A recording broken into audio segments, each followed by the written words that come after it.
Bien, hermanos, hoy daremos inicio a un nuevo libro, pero no sin antes de este libro que hemos escogido,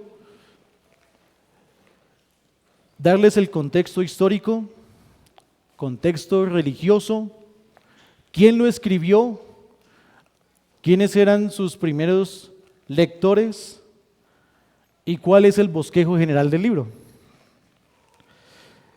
Entremos, hermanos, primero al contexto histórico. Para entrar al contexto histórico del libro que vamos a abordar, les voy a pedir que por favor ubiquen en sus Biblias Génesis capítulo 47, versículos 5 y 6. Génesis 47, versículos 5 y 6. Y veremos entonces, como primer punto, veremos entonces el contexto histórico. Así que la escuela entonces tendrá la introducción al libro, repito entonces, veremos el contexto histórico, veremos entonces el contexto religioso, en qué año fue escrito, quién lo escribió, quiénes fueron sus primeros lectores y cuál es el bosquejo general. Contexto histórico, Génesis 47, versículos 5 y 6. Entonces Faraón habló a José diciendo: tu padre y tus hermanos han venido a ti, la tierra de Egipto delante de ti está, en lo mejor de la tierra haz habitar a tu padre y a tus hermanos. Habiten en la tierra de Gosén, y si entiendes que hay entre ellos hombres capaces, ponlos por mayorales del ganado mío.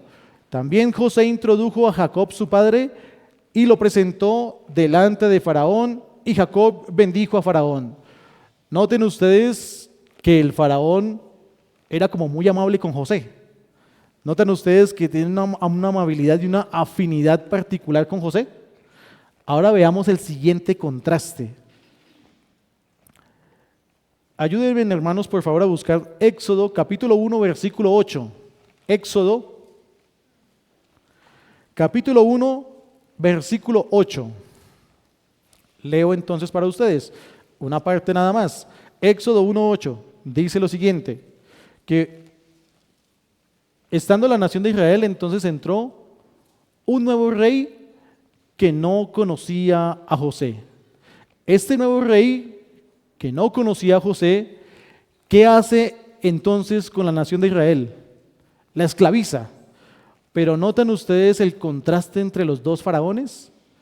Un faraón era muy amable con José y con su familia, y el otro faraón era muy agresivo y muy hostil con la nación de Israel. Cuando dice que no conocía a José, no es como nosotros entendemos el conocer, de que no lo conocía, no sé quién es.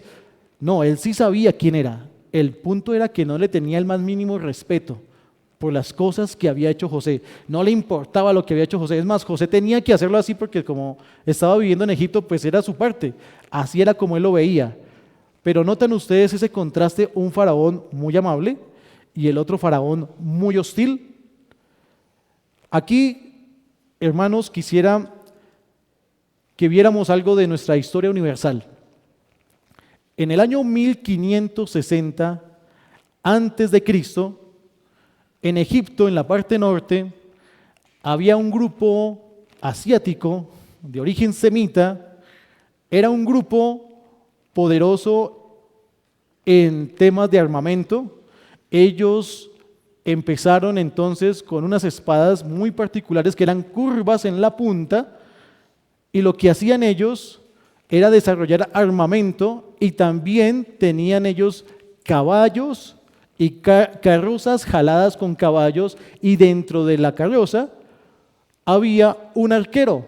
Ese arquero lo que hacía era que podía disparar cada minuto 6 flechas y alcanzaba una distancia de 300 metros. Eso era lo que ellos estaban desarrollando. Poco a poco desarrollaban toda esa tecnología. ¿Qué pasaba en Egipto en ese momento? Ellos también tenían lo suyo, solamente que para poder hacer una comparativa, lo que tenían ellos era que sus arqueros podían disparar, por ejemplo, una sola flecha y solamente alcanzaba 150 metros. Mientras que este grupo semita que se iba desarrollando era capaz de organizar muchos carros de batalla jalados por caballos y que disparaban 6 flechas por minuto a 300 metros lo podían hacer. ¿Qué sucedió en el año 1650? Porque este imperio duró 100 años. Pues llegaron al norte de Egipto. Se llaman los Hicsos. Ese es el grupo que llegó en el año 1650 antes de Cristo.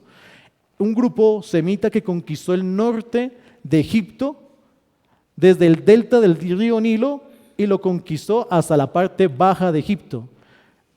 Eso es algo que ocurrió una única vez y esto es objeto de mucho estudio porque ustedes saben, hermanos, que los faraones en la tierra de Egipto pues tendrían que ser egipcios.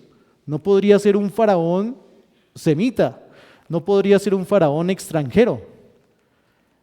Así las cosas, hermanos, cuando vemos la historia y comparamos con lo que estaba sucediendo en la época, tenemos entonces un grupo llamado los Hicsos que gobierna en ese momento Egipto y se llamó en ese momento ese faraón de la dinastía doceava. Él gobernaba en ese momento todo Egipto. Su origen, como les acabo de decir, es asiático, de origen semita. Así que cuando veía a José, ya lo podía ver de otra manera. ¿Recuerdan ustedes que en el texto bíblico en Génesis nos mencionan que los egipcios no toleran vivir con los judíos, con los pastores? ¿Por qué? Porque en el momento las personas que habitaban sí eran egipcios nativos, pero gobernados por un rey extranjero, que eran los Hicsos. Ese tipo de amabilidad con José nos permite ver en qué momento de la historia se estaba ocurriendo este tipo de cosas. Estaba José en la época en la que estaban los Hicsos gobernando Egipto. Era un momento en el que el Señor levanta un faraón para cuidar la nación del pacto. Aquí el punto no es tanto la importancia del grupo de los Hicsos. Aquí el punto es cómo el Señor organiza todo y levanta un faraón para proteger a su pueblo, al pueblo del pacto. Luego pasan unos años y el pueblo como que se acomoda. Están muy contentos viviendo en Gosén, está todo muy tranquilo, pero la orden que se le había dado a la nación de Israel era que no tenía que estar ahí, sino que tenía que ir a otro lugar, tenía que ir a Canaán. Pero la nación de Israel iba a ir a Canaán, si estaban tan contentos en Gosén, pues el Señor levanta un segundo faraón. Resulta, hermanos, que para la época los Hicsos gobiernan todo menos una parte. Esa parte se llama Tebas.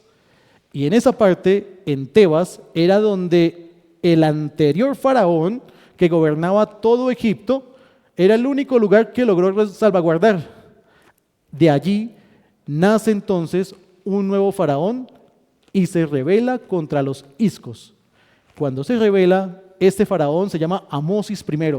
Se rebela y entonces comienza él a mirar a la nación de Israel como peligrosa. ¿Recuerdan ustedes que comienza el nuevo faraón que no conocía a José, que no le tiene ningún respeto a José y empieza entonces con una actitud antisemita?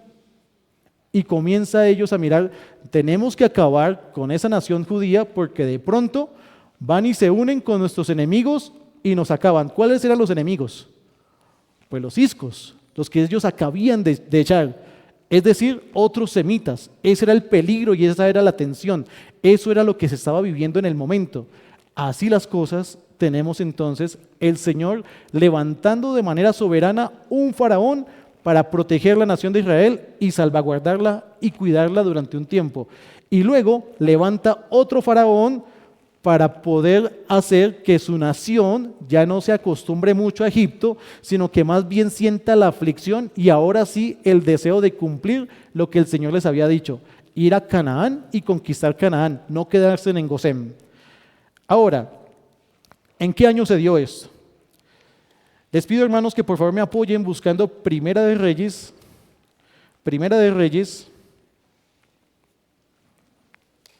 capítulo 6, versículo 1. Primera de Reyes, capítulo 6, versículo 1. Dice lo siguiente: en el año 480, después que los hijos de Israel, noten ustedes, en el año 480, después que los hijos de Israel salieron de Egipto, el cuarto año del principio del reino de Salomón sobre Israel, en el mes de Sif, que es el mes segundo, comenzó él a edificar la casa de Jehová. Por historia, sabemos, hermanos, que ese templo fue empezado a construir en el año 966 antes de Cristo. Y la Biblia nos deja saber que 480 años después de la salida de Egipto, entonces nos da 1446 antes de Cristo. Así que tenemos entonces la fecha de la salida de Egipto, 1446. Volvamos al texto bíblico. En el año 480 después que los hijos de Israel salieron de Egipto, el cuarto año del principio del reino de Salomón sobre Israel, en el mes de Sif, que es el mes segundo, comenzó él a edificar la casa de Jehová. Así es, hermanos, entonces como la Escritura nos va llevando en este punto para ubicarnos en el año 1446 para poder discernir en qué fecha, punto y hora se empezó a dar el tema del Éxodo. Ahora, les pido que me apoyen buscando, hermanos, Romanos 9:27 y veamos cómo la Escritura nos confirma cómo el Señor, siendo soberano en la historia, decide el qué hacer con la historia. Habíamos dicho que el Señor decidió levantar un faraón para proteger a su nación y decide también levantar otro faraón para mostrar su poder a través de este faraón, pero de una manera muy particular.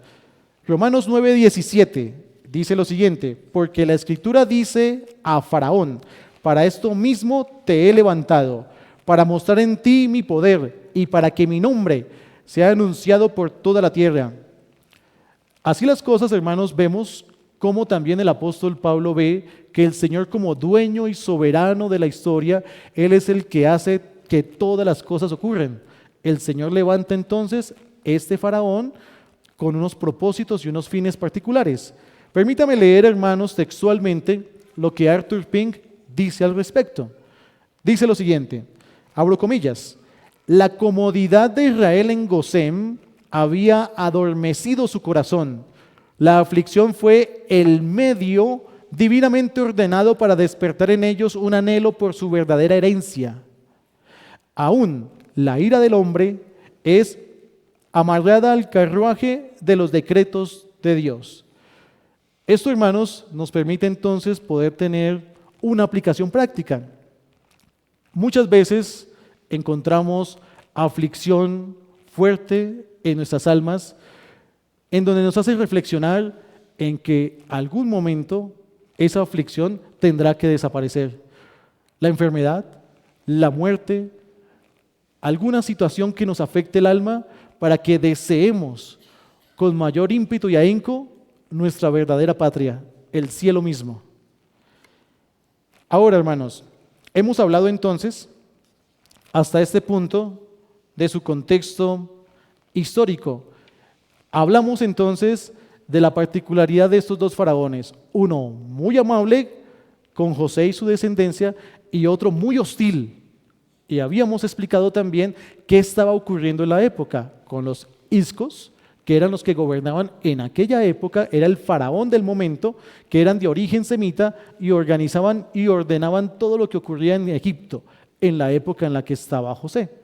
También vimos que el Señor levanta un rey de Tebas para que gobierne y recupere nuevamente el reino. Recuerden que yo les había comentado entonces que los iscos son reyes o faraones extranjeros.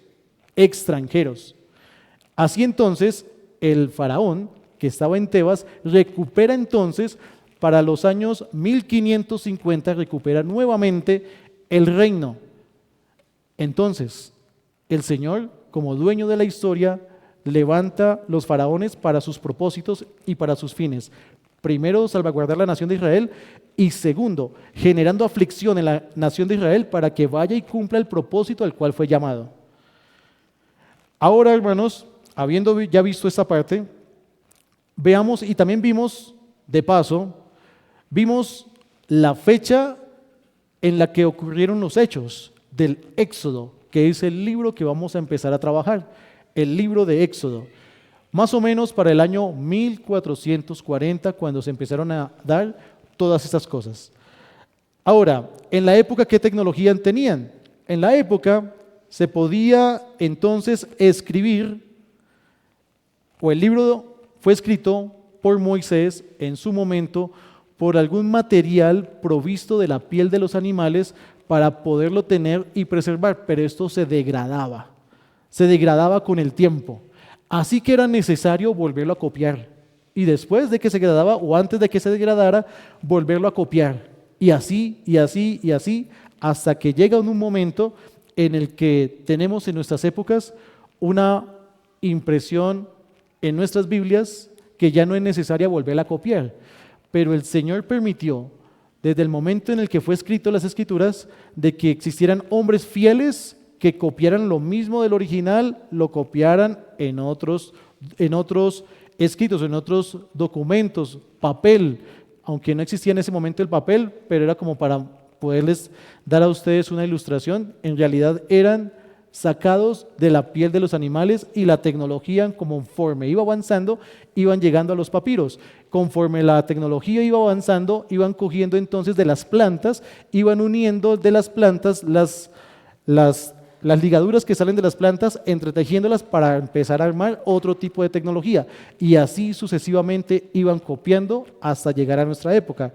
El Señor, salvaguardando sus escrituras con hombres fieles, copiando del original a otra tecnología, llamémoslo así, no era papel, era la tecnología de su momento. Ahora, les pido por favor, hermanos, que me apoyen buscando Primera de Pedro, capítulo 1, 24-25. Primera de Pedro, capítulo 1, 24 y 25. Primera de Pedro 1, 24, 25. Leo para ustedes. Porque toda carne es como hierba, y toda la gloria del hombre como flor de la hierba. La hierba se seca y la flor se cae, mas la palabra del Señor permanece para siempre. Y esta es la palabra que por el Evangelio os ha sido anunciada. Noten ustedes, hermanos, que el mundo pasa y sus vanidades, pero la palabra se mantiene firme. El Señor busca las formas, los métodos, las maneras para preservarla y así lo hizo, hasta el punto en el que hoy podemos tener en nuestras Biblias su palabra. Les pido, hermanos, ahora que me apoyen buscando Lucas 20, 37 y 38 y lo tengan sus Biblias, porque vamos a hablar ahora de el contexto religioso de la época. Vimos entonces ya el contexto histórico, ya sabemos qué estaba pasando en la época, vimos también la fecha en la que se ocurrieron todo este tipo de situaciones. Ahora vamos a mirar el contexto religioso. ¿Qué estaba ocurriendo en el tiempo en el que la nación de Israel se encontraba en Egipto? ¿En qué se encontraban ellos? Veamos entonces, o recordemos que hay algo particular en los egipcios. Lo particular en los egipcios es que ellos embalsaman sus faraones y los mantienen así durante muchos años, con una técnica muy particular. Ellos comienzan entonces con el cuerpo del faraón y con algún artefacto a través de la nariz, lo que hacían era que aplastaban el cerebro y lo sacaban, porque para ellos lo importante era el corazón, no el cerebro, y lo sacaban por ahí.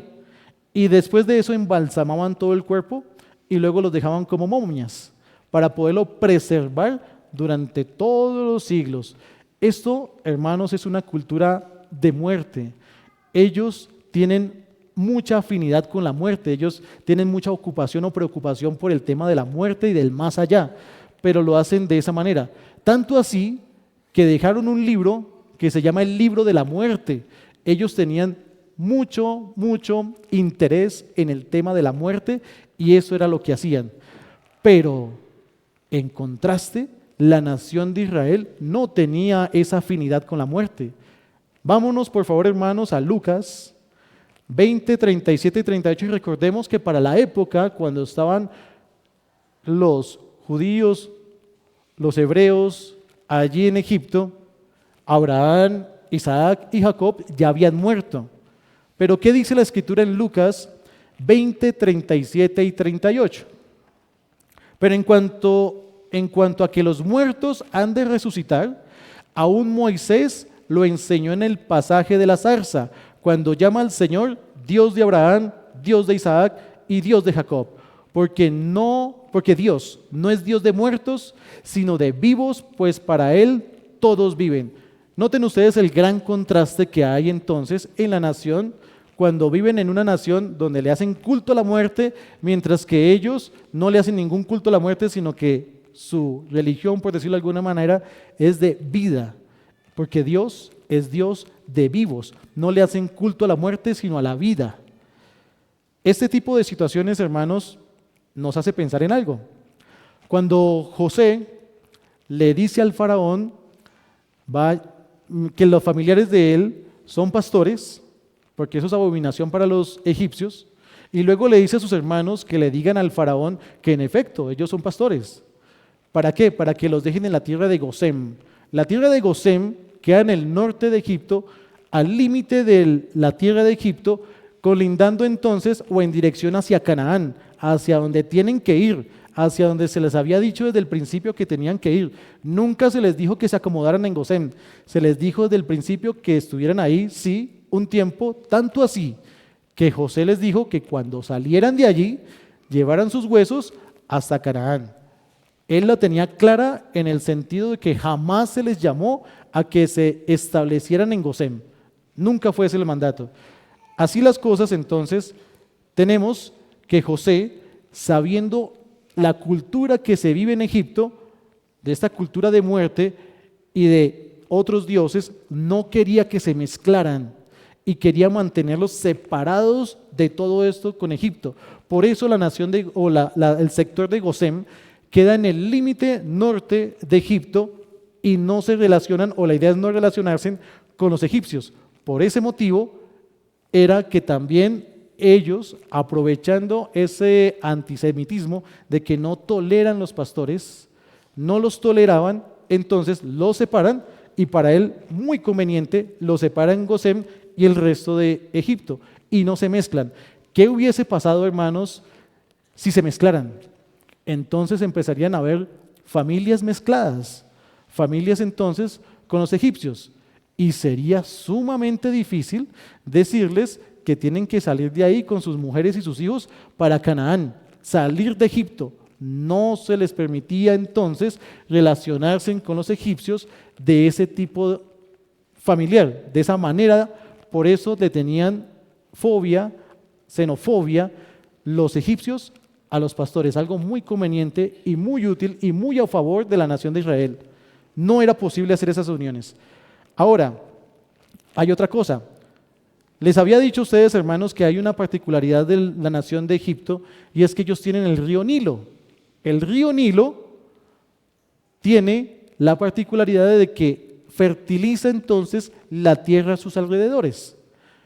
Al fertilizar la tierra, entonces, ellos ven en el río Nilo como un proveedor de alimento.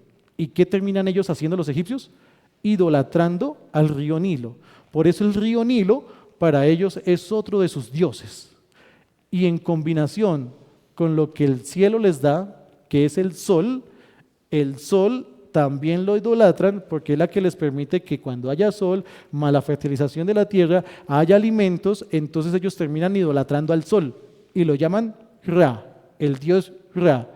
Así las cosas, ellos lo que hacen es lo que Romanos prohíbe o ya había dicho a través de los 10 mandamientos, que lo que terminan ellos haciendo es adorando las criaturas más que a su creador, adorando al río Nilo, adorando al sol, adorando a las ranas, porque también las adoraban, adorando también a las vacas. Ustedes recuerdan, hermanos, cuando en Semana Santa muestran esos documentales de Egipto, esos dioses que vienen con cuernos y con forma como de vaca y que tienen los faraones y les ponen como una máscara con forma de vacas, es porque ahí tienen ellos su sustento. Ellos adoran la criatura más que a su creador.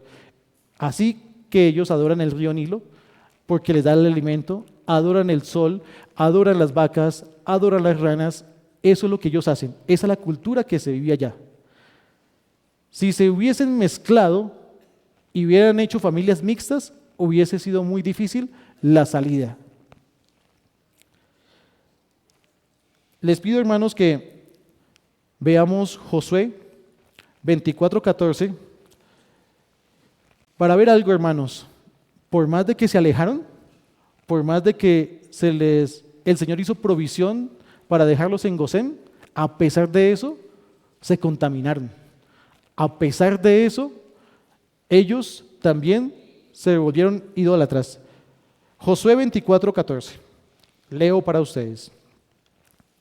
Ahora, pues, temed a Jehová y servirle con integridad y en verdad, y quitad de entre vosotros los dioses a los cuales sirvieron vuestros padres al otro lado del río y en Egipto, y servid a Jehová. Noten ustedes, hermanos, cómo Josué reconoce que cuando vivieron allá en Egipto, cayeron en esa idolatría, cayeron bajo esa influencia de estar allí. Por eso, desde siempre, el mandato nunca fue que se establecieran en Gosén, nunca fue así. Era que estuvieran ahí un tiempo, se fortalecieran y luego hacia Canaán. Estaban en la ruta hacia Canaán, pero no lo hicieron así. Lo que hicieron fue que se acomodaron y estuvieron muy contentos ahí porque el rey tenía cierta afinidad con ellos porque era de origen semita.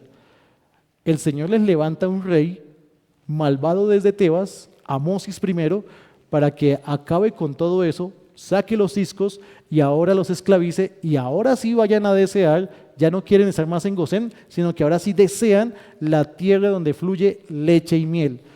Pero solo fue a través de la aflicción, solamente fue a través de este tipo de presión que muchas veces nosotros podemos levantar nuestra mirada al cielo solamente cuando se nos presiona, algunas veces. Aquí podemos ver, hermanos, una diferencia, y es la siguiente. El río Nilo, al estar ubicado allí en Egipto y fertilizar la tierra, ellos lo que hacían era mirar hacia la tierra, mirar hacia abajo para ver cómo la tierra les da sus alimentos. Estoy hablando de los egipcios. Pero en Canaán había algún río de estas calidades como las mencionan las escrituras con el río Nilo. ¿Había algún río que fertilizara la tierra de Canaán? ¿O ellos de qué dependían? ¿Recuerdan ustedes la época de Elías? Elías mandó, o eso pensaba el rey, Elías mandó a que no lloviera durante 3 años. ¿De qué dependía la nación de Israel entonces? De las lluvias.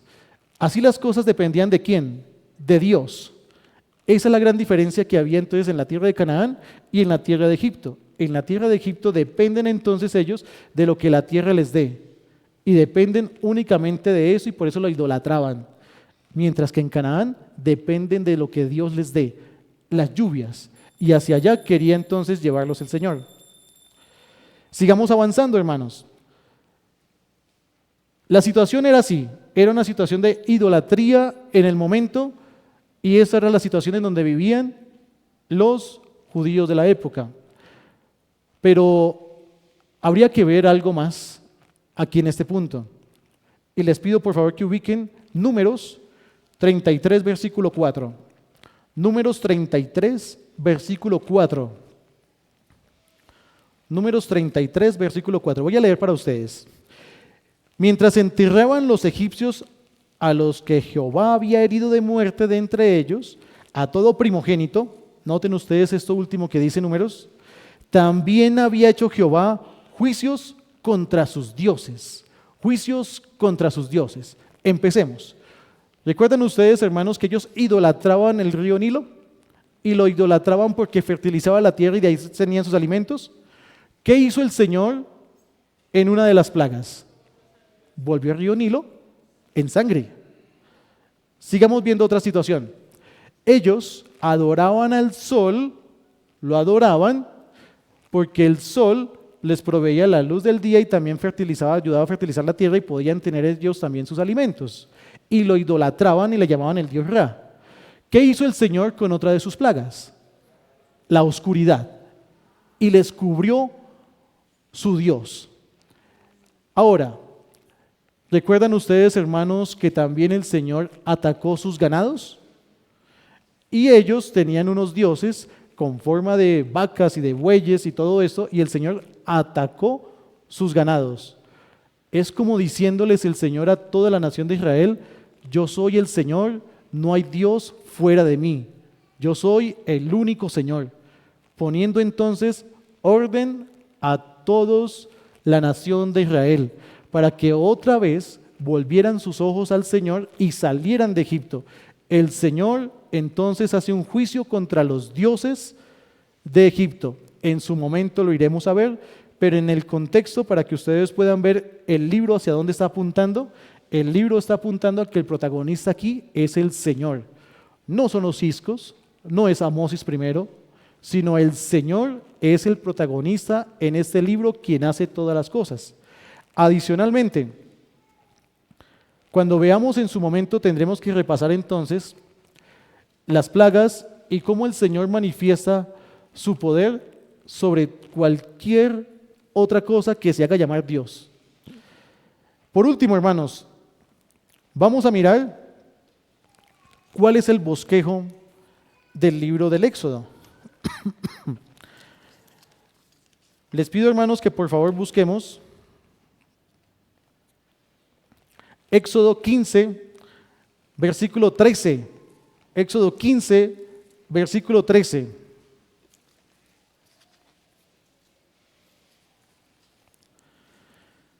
En Éxodo 15, versículo 13 dice lo siguiente: condujiste en tu misericordia al pueblo que redimiste, lo llevaste en tu fortaleza a tu santa morada. Aquí, hermanos, es la manera en la que todo el libro se resume.